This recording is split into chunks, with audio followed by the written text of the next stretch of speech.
All right. Cartel, did you want to say a little more? I'm happy to. I can, if you all would like, if you're okay with me introducing you, Denise, so you can take. Sure. Okay, perfect. So Denise is the Deputy Director of Policing Alternatives and Diversion Initiative, an organization that is really working to reduce incarceration of individuals experiencing things like homelessness, poverty, mental health concerns, more of those social concerns that aren't solved by jailing and are actually, in fact, exacerbated by that intervention. So Pat is really unique in that approach. And so, yeah, she's here to tell us more about it and how we can help support their initiative. All right, thank you for that introduction, and thank you for allowing me to speak with you all this evening. Am I able to share my screen? I have a presentation. If not, I can just talk about Pat if I can't share it. I think Bert will just have to make you co-host maybe. Yeah, there we go.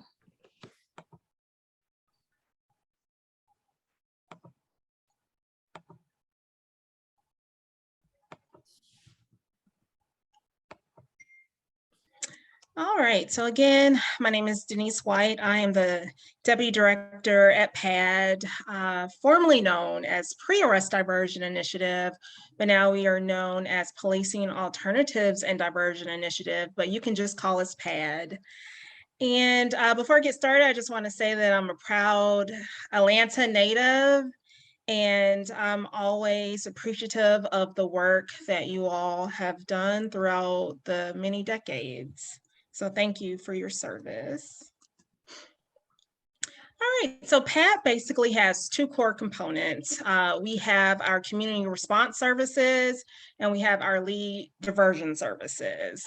So before I dive deep into this, I just want to talk a little bit about the history of PAD. So we were established in 2017, but prior to 2017, there was a community in Midtown who essentially wanted to banish a group of sex workers. So instead of, seeking resources for them, support for them, they just wanted a total banishment of these sex workers in Midtown Atlanta. So some community organizers came together and said that's not the proper way to treat human beings. There has to be another way. So they actually learned about LEAD. LEAD stands for Law Enforcement Assistant Diversions. It also stands for Let Everyone Advance with Dignity.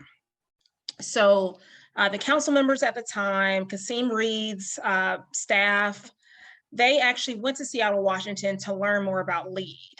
And during that time, LEAD was only for officers to divert individuals to services. So essentially, an officer was partnered with a social worker that would go out into the location or the scene where perhaps someone committed a law violation due to unmet needs. So instead of arresting the individual, the officer referred that person to the social worker.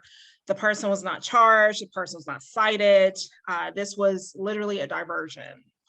So in 2016, law enforcement, City of Atlanta officers, community organizers, people impacted by incarceration, people with lived experience, they all came together and basically asked the question, how can we implement this program in the City of Atlanta?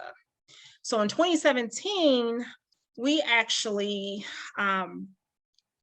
that was our pilot year, and we only worked with APD officers. So only APD officers in zones 5 and 6 were able to divert individuals to PAD. And it was the officer's discretion. Everyone signed on board, chief of police. Officers were trained to divert and not arrest.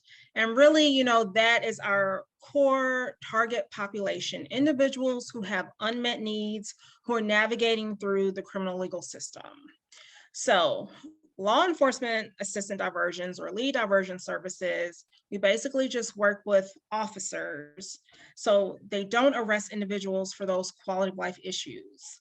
If someone is struggling with substance use, if someone has unmet mental health needs, if someone is experiencing poverty and their behaviors could be deemed illegal.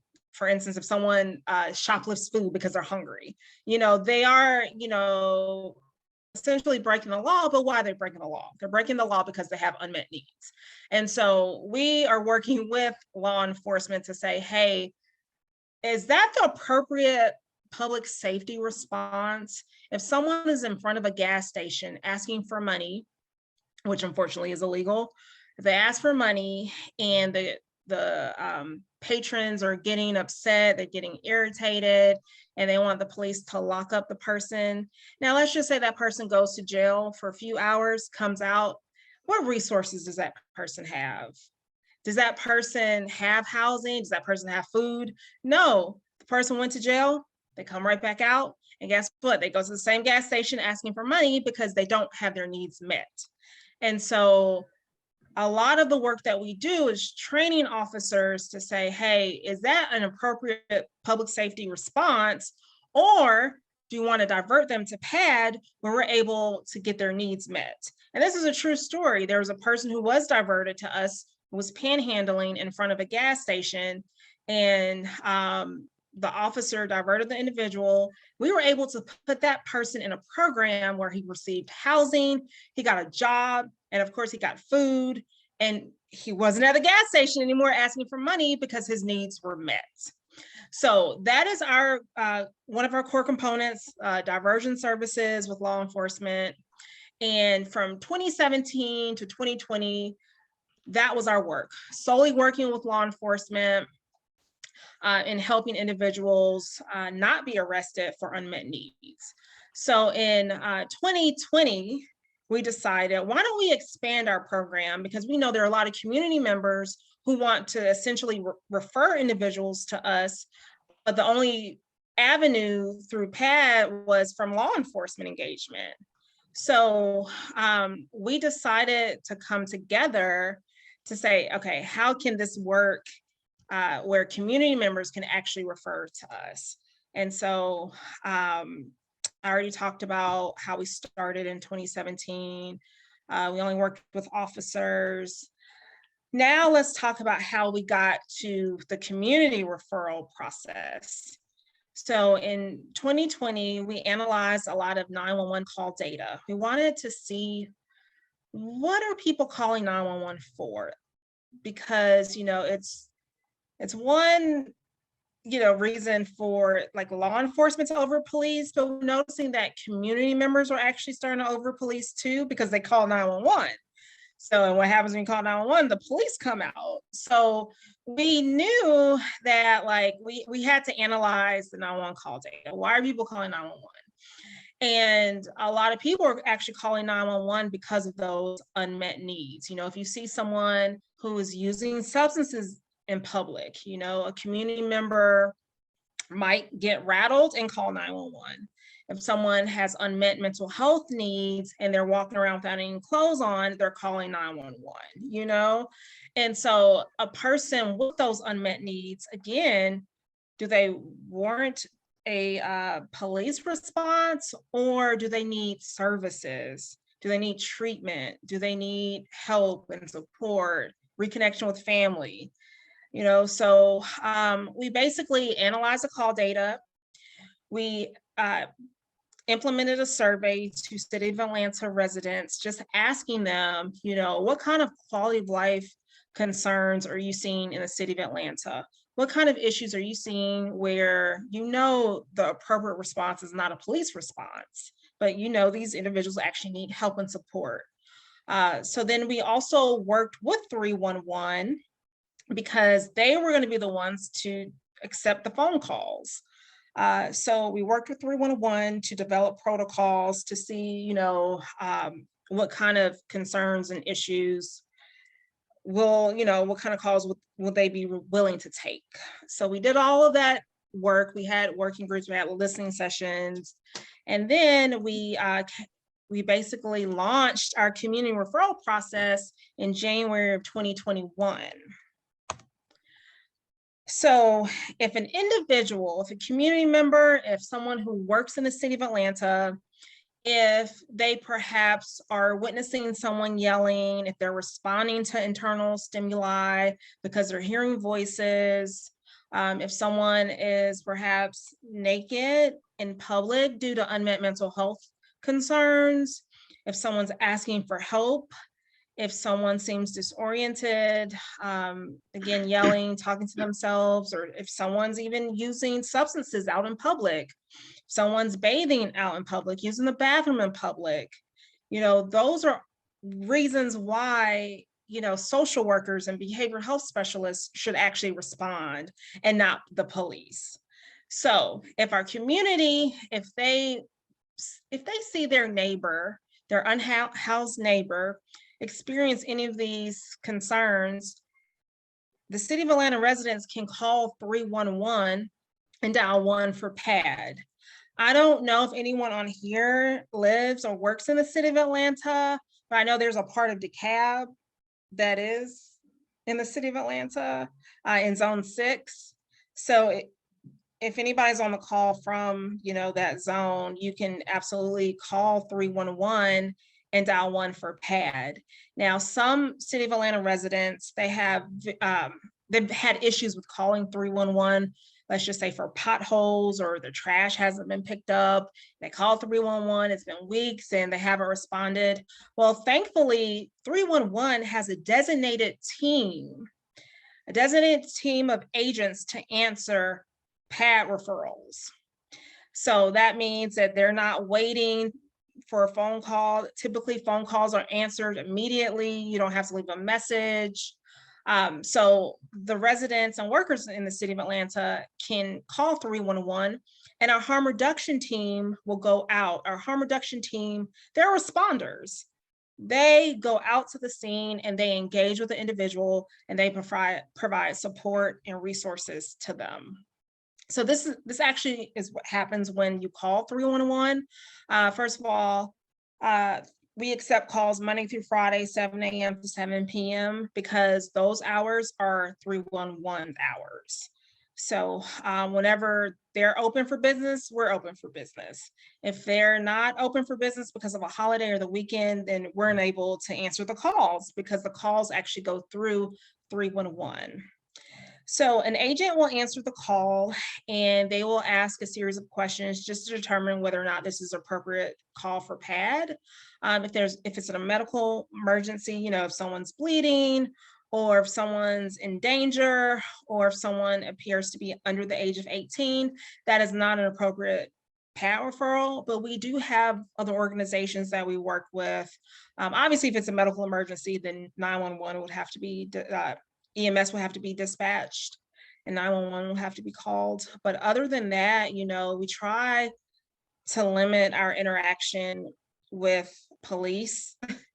Even though we work with them so they can refer to us, we're not going to call them if we're going to try not to call them unless they're actually referring someone to us. Now, I will say if we feel unsafe, which has not happened, if we feel unsafe, we'll just leave the situation, we'll leave the location because essentially we are approaching people we don't know and more than likely a community member called for someone else.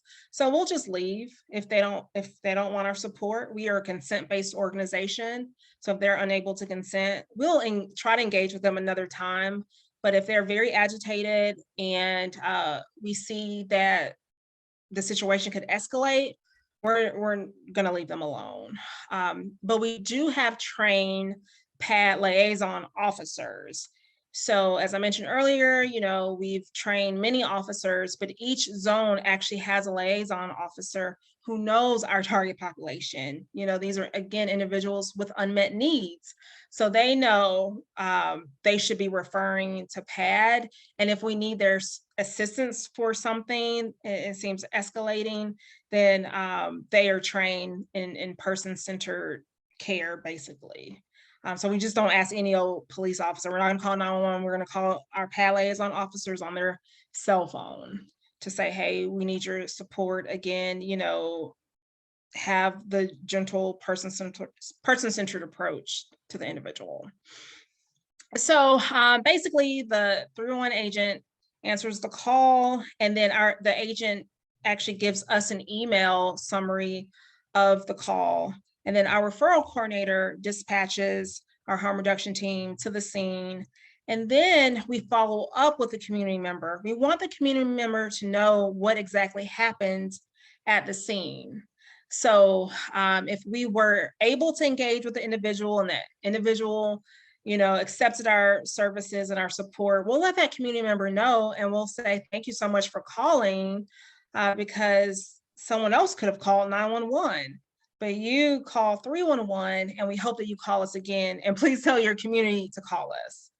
So, and we'll provide a follow-up call if we go out to the scene and the person's not there, or if the person declines our care at that moment, we'll let the community member know. Regardless of the outcome, we will let the community know what happens.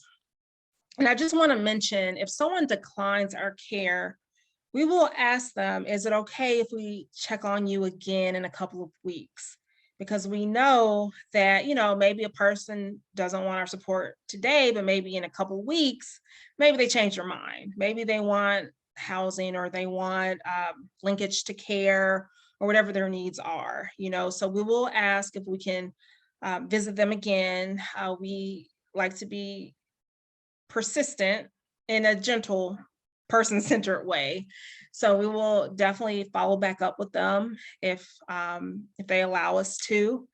And the second time, if they decline, we'll try one more time. One more time, we'll try to see if they are willing to accept our support. And also, if we go out to the location and they're not there, we'll go out a couple more times too, to see, if they come back. And we also encourage our community members to call again if we go out, we don't see them, but then they see the individual again, definitely call 311 just as a follow-up call. So as I mentioned, our harm reduction team, they are first responders.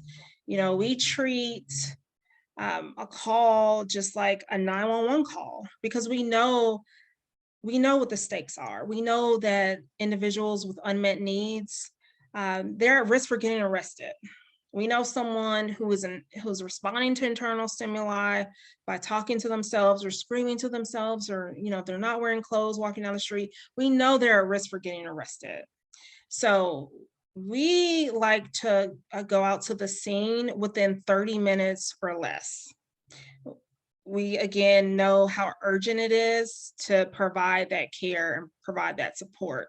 Now, we'll say there are calls that we receive that are not as urgent. So if someone, for instance, is asking for money, more often than not, people will just pass them by and that's it. Like they won't stop to call. Or if there's someone, you see them every day on your way to work asking for money, they're not really motivated to call.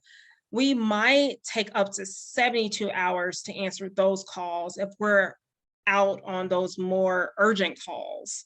If it is a call related to unmet mental health needs and substance use as well, because we know those are urgent calls, and we know that the police will probably come, right after us, so versus someone who's just maybe has a sign asking for money. But if we have a team available, we again will respond within 30 minutes, regardless of how urgent the call is. So that's our harm reduction team.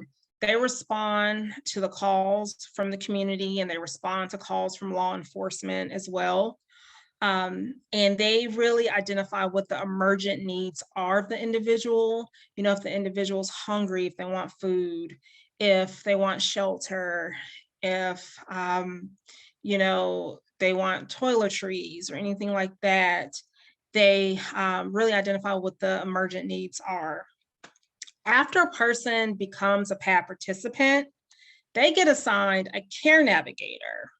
So a care navigator is essentially a case manager. They provide the long-term support. So if an individual, needs to be linked to medical care or substance use treatment, or if they want to be reconnected with their family, if they want to get an ID, the care navigator, they provide the long-term help to the individual. So as I mentioned, we're very persistent. We have a gentle approach that is persistent. If someone says no that day, we want to make sure they really feel that way. So we will, see them a few more times. But when we're actually engaging with the PAD participant, and let's just say they were diverted to PAD from law enforcement because they had a controlled substance. And if they're not ready for treatment, that's completely okay with us. As long as they're there and they're receiving case management from their care navigator, we know that eventually, if we can build rapport with them, if we can identify the reasons why, it's really better to not take substances, just, that motivational interviewing. We definitely have a gentle, persistent approach, but it doesn't matter if they're not ready for treatment, then they're not ready for treatment. We're not going to leverage services. So we're not going to say, oh, you're not going to get any groceries today since you're not, serious about treatment. No, we will absolutely continue to give them food. We're absolutely continue to try to find the most appropriate housing for them. And even if a PAD participant is not ready for housing, if they want case management on the street, we will literally meet them where they are and provide that case management where they are. So we're person-centered, we don't coerce them. And I will say, when I'm training officers, they cannot believe that a person can be a part of PAD and still be actively using, so I have to do a lot of just harm reduction training for them. And when I train officers, I go through the stages of change.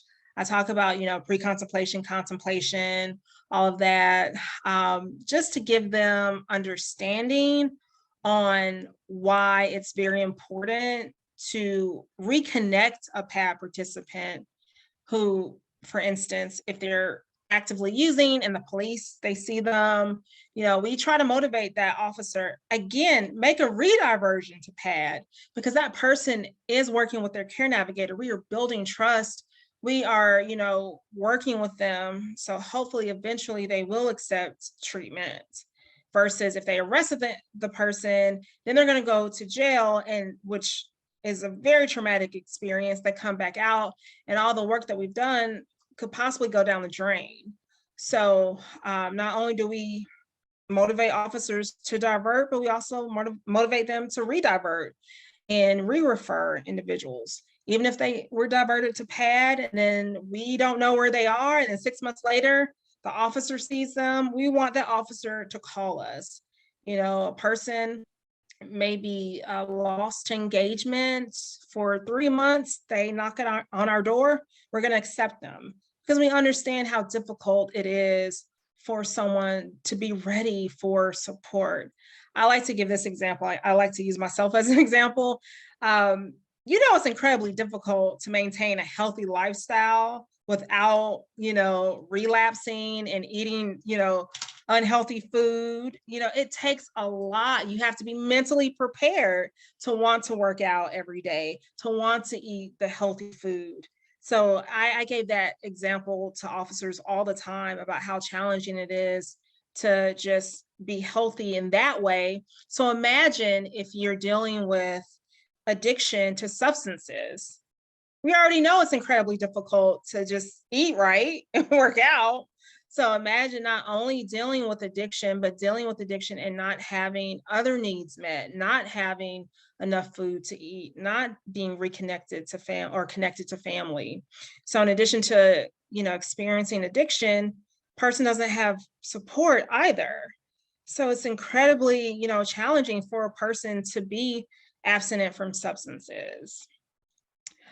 I just wanted to tell y'all about our impact in 2021. Again, that was the first year that we launched our community referral process through 311. So we were able to receive 875 community referrals via 311 in our first year, you know? And now look at look at pre-arrest diversions, right? So this is, you know, law enforcement diversions. We only had 281 and we've been in existence since 2017. So what does that tell you about law enforcement? No matter how many officers have been trained to implement diversions, you know, they are, I hate to say it, but they're still arresting folks for unmet needs. We get the arrest data every month. They are still arresting people for substances. They're still arresting people who sleep in an abandoned building because they're experiencing homelessness. And they know that they can divert those individuals to PAD, but they don't. But at least we have the community by our side, you know, to say, hey, we're calling 311. We're not calling 911 for these quality of life issues. And as you can see, we provided 520 people with emergency shelter. 466 officers were trained, but again, 281 pre-arrest diversions occurred. And then we were able to serve 345 people through case management. So I just want to say, you know, we're able to provide support to individuals and they possibly could not become a PAD participant. So for instance, if someone says, I'm not really ready to be a PAD participant, but I'll take your food, you know, we're still able to support them. Or, you know, someone might say, I'll take a MARTA card because I have a job, even though I'm experiencing homelessness, but I have a job. So I'll take a MARTA card, but I don't really want to become a PAD participant. So again, it depends on where they are. We'll assist them. So if you want more information about PAD, please visit our website at atlantapad.org. I just want to say we are hiring, y'all. So if you are interested in working with us, or if you know of anyone in your circles that are interested in working with us, please send them to the website. We have jobs. We're looking for more harm reduction specialists. We're looking for more care navigators. And also I'm happy to report that I actually have more jobs I'm gonna post next week as well. So yeah, please let your family, friends, and network know about PAD. If anybody lives in the city of Atlanta, please utilize PAD if you see anyone who's experiencing quality of life issues. And yeah, I'm happy to answer any questions that you might have. Awesome, awesome, awesome, Ms. Denise White. We thank you so much. We do Thank have you. some questions in the chat. Okay. And if you wanted to take the time to read them, since we're doing the recording, so that when we're giving them over, those would know what the question was before the answer. All right, so I'm just scrolling up, okay. Is a primary focus Atlanta only, or is it Atlanta metro area? All right, so right now our community referral process is only in the city of Atlanta. We hope to expand at some point. We know the service is needed in DeKalb County. I will say if you are part of the city of Atlanta in DeKalb County, we will come out, but we're only limited to that area. Where's the housing services and are we able to refer individuals? So as you all know, housing is very limited in the city of Atlanta. We have a housing crisis. There are so many people who are unhoused. And if we are able to provide housing to individuals, we do have a partnership. Ironically, it is in Decatur, Georgia. And we just house people temporarily at this location in Decatur. And then we try to just refer them out. Our biggest, I guess, way of referring an individual is to Partners for Home. Partners for Home and the agencies that work with Partners for Home, they really put individuals on a housing queue. So it basically just means they're in line for housing, okay? And depending on how long the person has been experiencing homelessness, the higher up in the queue they are. So as far as permanent housing, you know, we work with our participants, the care navigators do that. but like emergent housing, we're able to put individuals in our location in Decatur, Georgia. But other than that, housing is very limited.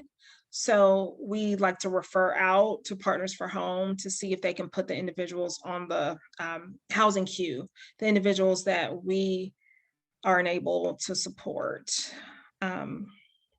So you are able to refer if you do live or work in the city of Atlanta, and you can call 311 for a referral or to refer someone to us. All right, let me scroll down. Would like to know if this program is available in DeKalb. Who will make the decision to have such a program, the police chief or the DA's office?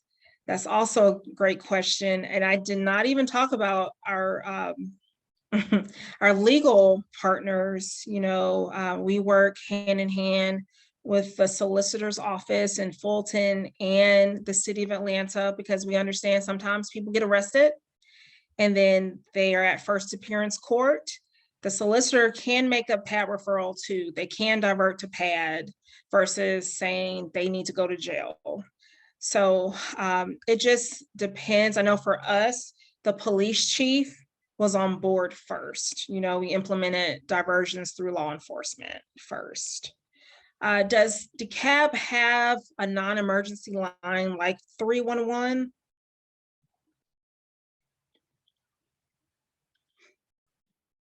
I'm not familiar of one, so I don't believe Oh, so. yeah. So That'd probably be the first step. yeah, I would think if you want the community referral process, definitely establish a non-emergency line.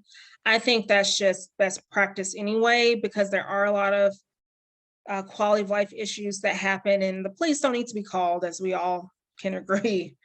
But there's always a police department. So I think that, talking with the police chief, talking with DeKalb County to see at least can a police officer be partnered with a social worker.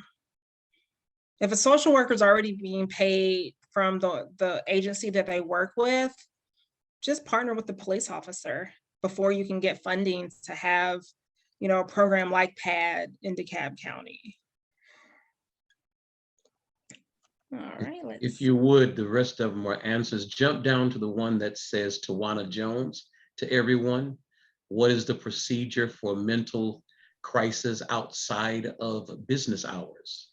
Yeah, so that's a great question. So if someone is experiencing mental health concerns, for instance, we have our participants placed at this location in Decatur, Georgia.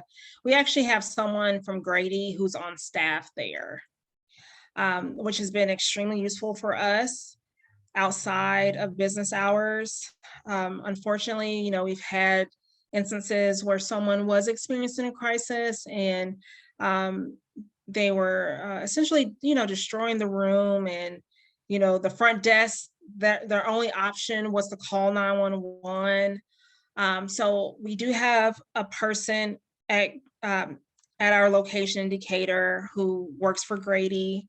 But then if you witness someone who's experiencing a mental health crisis, I would definitely say call the Georgia access line, mental health access line, I believe, GCAL. That number is 24/7, and that is only for, mental health concerns. So that's a great tool to use. And also, do you all know about 988? Yeah, so for those of you who don't know, 988 is basically just like 911, but they only accept calls for, related to mental health concerns. And that is a 24-hour line. I don't know too much about 988, but I just know that that's a great alternative than, calling 911.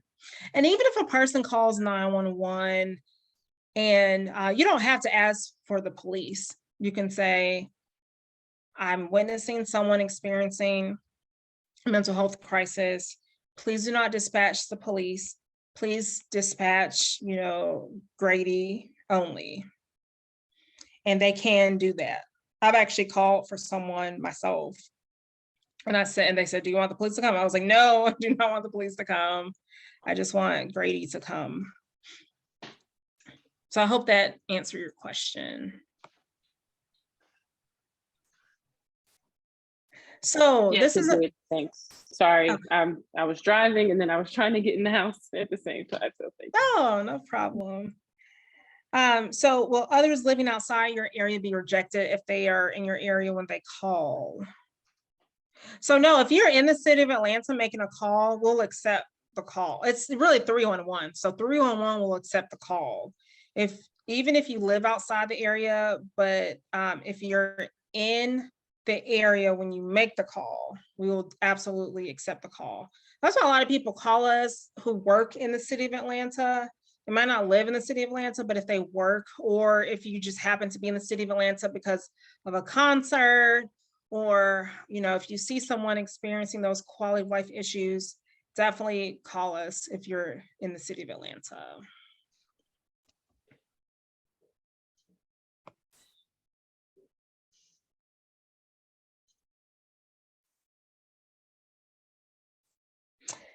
Yeah, so we are capturing metrics.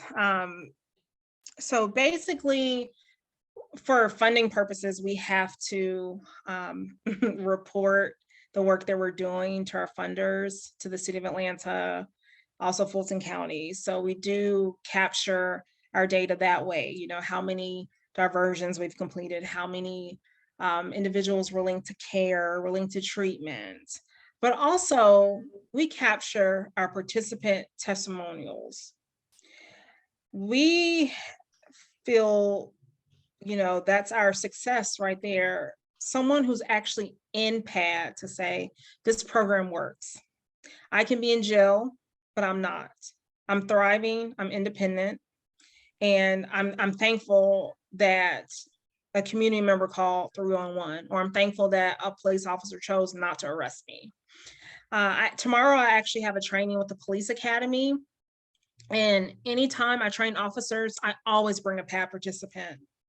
And this PAD participant who works with me, I mean, he really is like my coworker. He's able to say, I have been arrested many times, but Officer Nazir and Officer Skidmore gave me another chance. They decided, even there's a needle in my arm, but they decided to refer me to PAD. And look at me now. I'm able to get in front of you to say PAD works. And not only does he accompany me to trainings, but he actually works with PAD participants. He just got certified as a peer support specialist. He's able to let and navigate participants through PAD participation. He's literally able to do that. And I ask officers, if you did not divert him to PAD, where would he be right now? And a lot of the officers will say, well, he could be in jail, or he could be worse, or, this is why we do this work. So a person has an opportunity to thrive. I always say, I have privilege in the fact that my parents taught me right from wrong. My parents were there and they supported me. So if someone didn't have that privilege to tell them right from wrong, is it their fault that they actually engage in activity that is deemed illegal? Is it their fault? So we do like to capture the metrics, but definitely the stories of our participants. This is why we do the work at the end of the day.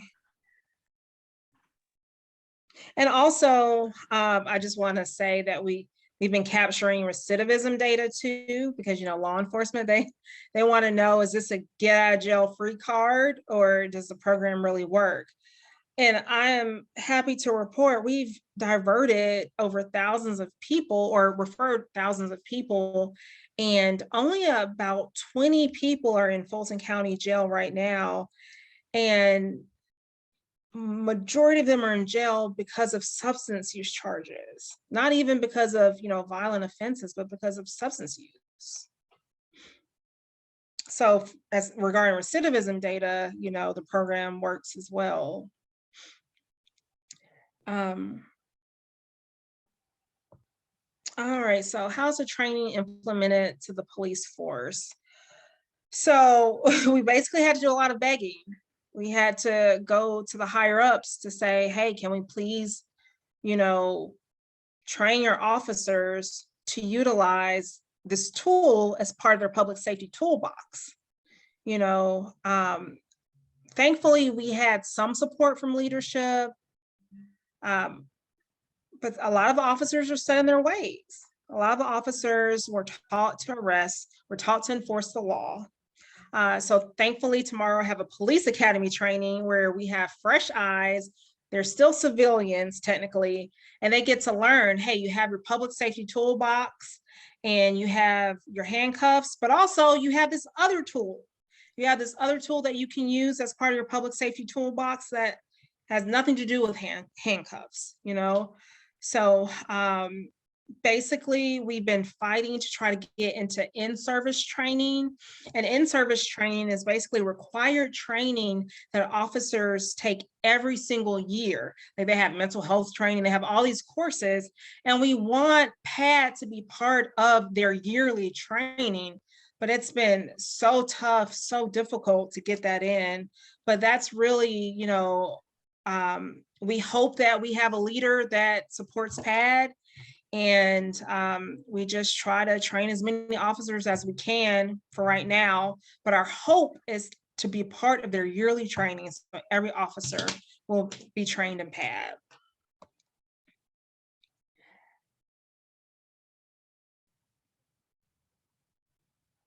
So for the officers that didn't divert to PAD, what things are put in place for officers that are repeat offenders with not following the process? That's a great question. Well, I'll say this. If officers divert to PAD, they actually get credit for it. It's no secret that officers get credit for arresting individuals, but they get credit for also diverting individuals. So it's beyond me why more officers are not diverting to PAD. There's an incentive to diverting to PAD. They actually get 4 points per diversion. And, depending on what the charge is, some officers get 3 points for making an arrest, some people get 2 points, but they get 4 points for making a PAD diversion. So they have incentive for diverting to PAD. I think, honestly, they're just in a system that is punitive and that promotes arrest and incarceration. And that's what they're used to. So I rely on these new officers. I rely on these officers that are about to graduate, the recruits that are about to graduate the police academy, to implement diversions to PAD. Denise, we're coming up on time, so I just want to ask kind of this roundabout question. In terms of, Bert actually dropped in the chat that DeKalb does have a non-emergency 311 number. So that's good to know. I know you all just had an influx of funding, so congrats, that's really great. I am wondering if we're thinking about the DeKalb County, is it a start from scratch measure to get a program like PAD there? Or is it a possibility of an expansion of PAD across the state? I think it'd be great. I guess my thinking is, if we had, we could have a lot of different programs kind of doing the same thing, but that it would be really nice to have one program doing it all. So I'm wondering, for us, as we serve DeKalb County, where do we go from here? Does that I I know, kind of like a big question, right? Yeah, I would say assess your community, assess the needs in the community first. You know, survey the community. What does the community need? Because maybe the challenges in DeKalb, that could be, you know, mental health issues, but what if the challenges in DeKalb are something else, you know? So I would definitely, you know, suggest to first assess what the needs are. And then, you know, after you assess what the needs are, you know, could this be doable? Will the community have the buy-in to utilize 311? You know, I will say City of Atlanta is very progressive, and versus, you know, I live in Cobb County and it's not as progressive. So I don't know if anything like this will even work in Cobb County. So I would definitely just get as much information as possible, you know. I'm curious to know like what people are calling 911 for in DeKalb County. What kind of issues are people calling for, you know? Yeah. So just definitely assess, but then think about, you know, the end goal will be to have something similar in DeKalb County, right? To have response teams that respond only to quality of life issues, right? That's the ideal goal. What could happen in the meantime? You know, is an officer willing to go out with a social worker who's already getting paid by an agency, you know, or mental health specialist? Are they willing to do that? Or they're only willing to arrest their way out of the issues affecting DeKalb County? You know, so I would just, yes.